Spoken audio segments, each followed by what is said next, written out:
Another quick way is talk their language.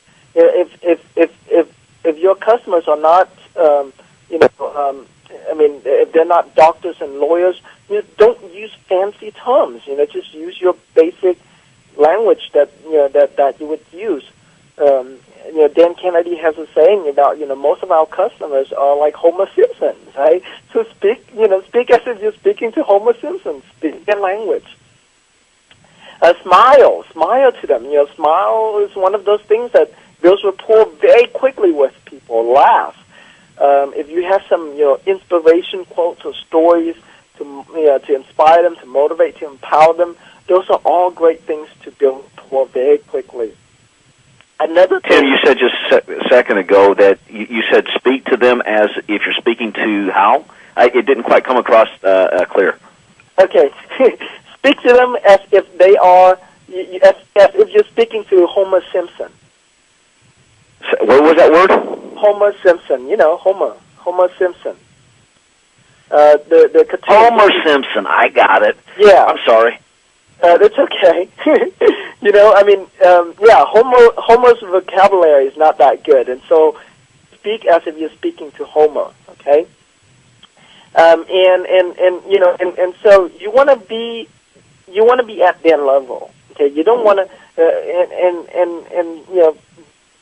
sometimes in your mind you think their level is up here, but no, really. Like, bring yourself down to the lowest level that you think that they are. Okay. It's just like if you were to think of them as Homer Simpson, well, how low do you need to bring yourself down? Bring yourself down to that level when you're talking to them. Now, that doesn't mean, don't confuse that with what I'm about to explain in just a little bit here, because you still, how you're communicating with them is down that low, not you yourself down that low. There's a difference there.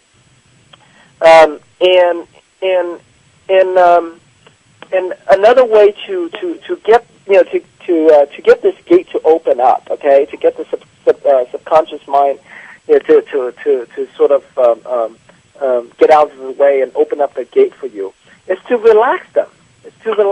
Okay, and on the webinars we do that. We do that by doing funny things, such as you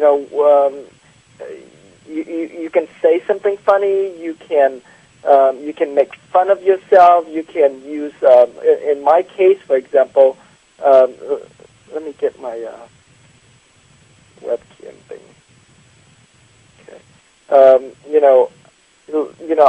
I use these video effects to try to be funny, so that way it brings their guard down. And all of that. Okay, all of that plays a role in